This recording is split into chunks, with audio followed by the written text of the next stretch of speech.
أهلا بكم من جديد وطاب مساءكم بكل خير. برشلونة يفوز بهدف واحد ويقترب أكثر فأكثر من التتويج بلقب الليغا لهذا الموسم. إن حدث ذلك سيكون المرة الثانية على التوالي تحت قيادة فليك، وهي البطولة الخامسة منذ قدوم المدرب الألماني الذي فاز بالدوري الإسباني في الموسم الماضي، فاز بكأس السوبر الإسبانية في الموسم الماضي، في الموسم الحالي على الأراضي السعودية، وتوج في الموسم الماضي بطلا لكأس ملك إسبانيا. كابتن سامي، أبدأ معك بالحديث عن هذه المباراة. تحدث فيران عن صعوبة المباراة وعن صعوبة هذا الملعب، وبالتالي الخروج بهذه النتيجة يؤكد مرة أخرى أن برشلونة يعيش موسما استثنائيا على مستوى الدوري المحلي، ويمتلك مدربا تعامل تعاملا مثاليا مع ظروف المباراة الصعبة جدا في شوطها الأول.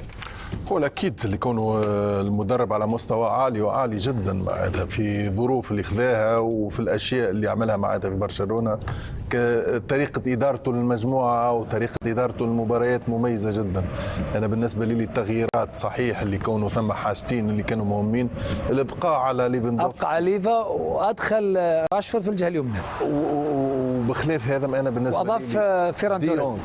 لا، حتى دخول ديونغ في وسط الميدان أعطاه فيرمينيو وكذلك بيدري أكثر حرية على مستوى وسط الميدان، وكانوا أكثر تواجد معناتها بين الخطوط وعملوا إشكال. وأظن أن الهدف الثاني معناتها من صناعة فيرمين لفيران، معناتها التمركز اللي كان بين الخطوط هو اللي أعطاه الأشياء هذه.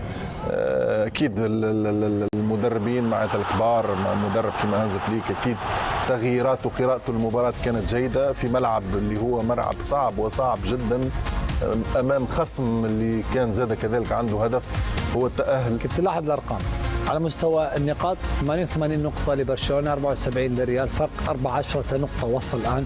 على مستوى الأهداف فارق الأهداف بشكل إيجابي لبرشلونة ب 58 هدفا، أقوى خط هجوم وأقوى خط دفاع على مستوى الدوري الإسباني. الفروقات بينه وبين الريال واضحة جدا، فما بالك مع بقية الفرق هذا الموسم في الدوري الإسباني.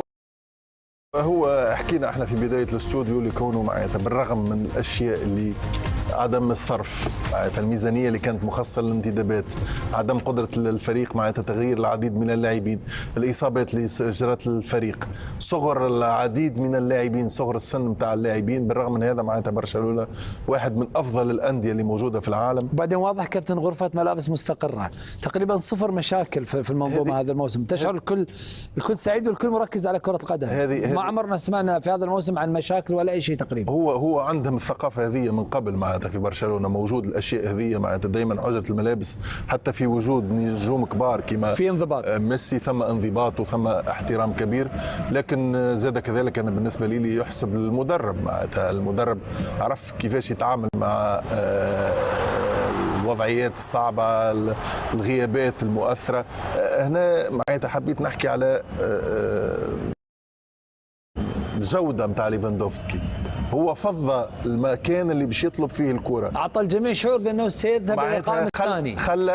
خلى على أساس اللي كونه الظهير لوريس الفرنسي يظن اللي كونه باش يقعد في القائم الثاني. صحيح. عند الكروس معناتها حتى عمل كأنه نوع من الإشارة للراشفورد معناتها على أساس اللي كوني أنا باش نمشي للقائم الأول وسط المرمى بتمريرة ممتازة بدون كروس عالمي صراحة، كروس معناتها على مستوى عالي. عصام الشوالي قال لك ليفاندوفسكي تعطيه 10 سنتيمتر ممكن يستغل هذا اللي حدث بالضبط في هذه العرضية. هذا من النوعية نتاع المهاجمين هذوما معناتها ما تنجمش تغفل عليه معناتها، ودائما اللاعب الهداف عنده الحس نتاع التهديفي، عنده القراءة، عنده التايمينج معناتها، حتى على مستوى اما العديد من اللاعبين تعطيه كروس على راسه بالطريقة هذيك ينجم يجيبها لبرا، ينجم يجيبها عند المرمى عند الحارس.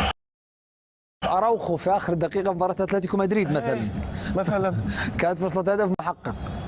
كذلك دخول توريس أعطاه أكثر سرعة على الجهة اليسرى، وأنا بالنسبة لي اختيار معناتها موفق جدا، البقاء على ليفاندوفسكي ودخول ديونغ في وسط الميدان معناتها نقاط تحسب للمدرب في المباراة هذه.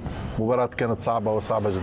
كابتن وائل، احنا ذكرنا قبل بداية هذه المباراة الحيرة وكثرة الجدل والنقاش عن مستقبل برشلونة خاصة في موسم مقبل، من يبقى من يرحل.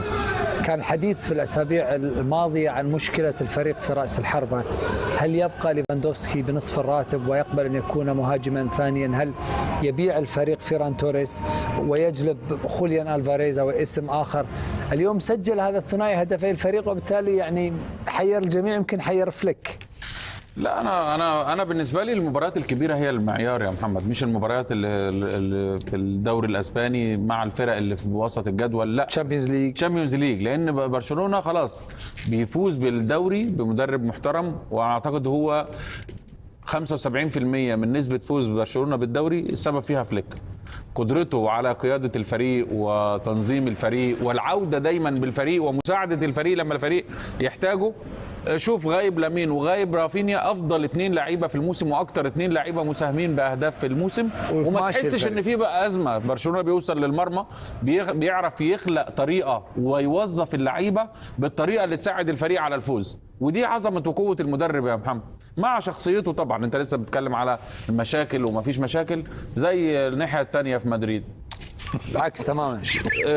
انت في الشارع هنا راشفورد، توريس، دي يونج، بودلة، الثلاثه نزلوا قلبوا المباراه الشوط الثاني. قرايه مدرب وتوظيف لاعيبه. احنا كنا قاعدين نتكلم على المكان المناسب لراشفورد. بنتكلم هل هو على الشمال افضل ولا على اليمين افضل. هو حطه في اليمين واستغل العرضيات اللي على عدلته بشكل جيد، ودي مش اول مره راشفورد يعمل الكورسات بالشكل ده. ففي توجيه وفي خبرات وفي قدره على القياده واختيار افضل الاماكن للاعبين.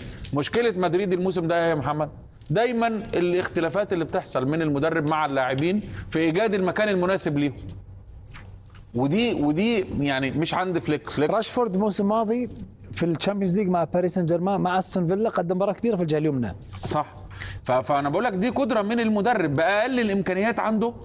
انا ما زال برشلونه زي ما قلت لك قبل المباراه ناقص لعيبه كتير جدا، ناقص كواليتي لعيبه في الفريق عشان يكون افضل وينافس على الشامبيونز ليج، عشان يفوز بالشامبيونز ليج. ف يعني كريدت للمدرب مستحق يا محمد على اللي بيقدمه. انا يعني تعبت من كتر الاحصائيات المباريات اللي جبناها كابتن سامي، لان هو بيرجع برشلونه للمباريات ويفوز بالمباريات، فتاثيره كبير يستحق كل الاشاده طبعا، وبطوله مستحقه 100% لبرشلونه في بطوله طيب الدوري. سؤال كابتن، احنا عرضنا قبل قليل الارقام والجدول فارق الاهداف، هل في رايك لان برشلونه سوبر وافضل بكثير من بقيه الفرق، ولا سوء الريال وبقيه الفرق الاسبانيه في هذا الموسم، ولا الاثنين؟ انا اشوف ان هو حسن اداره لفليك مع برشلونه واستفاده من اخطاء الاخرين، لان الريال مرتين يبقى متصدر يا محمد ويضيع هو الصداره، لان انت طول ما انت متصدر مثلا ب7 نقط فرق والتاني بيكسب، فانت بتخسر وهو بيكسب. بس هو نجح بالاستمراريه، هو استمر في المكسب، وانت اللي بتفقد انت بتفقد، فانت طبيعي ان انت تخسر الصداره بتاعتك مرتين الموسم ده. اليوم فوز 10 كابتن، يعني 30 نقطه على التوالي، ما خسر نقطه واحده. فوز. ففي يعني انا عشان كده قلت لك قبل المباراه فليك هو افضل تدعيم جه افضل صفقه، افضل تدعيم وجه في ال3-4 سنين الاخيره. هو تاثيره كبير جدا جدا بعد ميسي. طيب دعونا الآن نستمع لمدرب برشلونة السيد فليك متحدثا عن هذه المباراة بعد أن قاد فريقه للفوز في مباراة أخرى وانتصار 10 على التوالي ليعادل ما حققه الفريق تحت قيادة المدرب السابق لويس إنريكي مدرب باريس سان جيرمان عام 2016 عندما حقق كذلك 10 انتصارات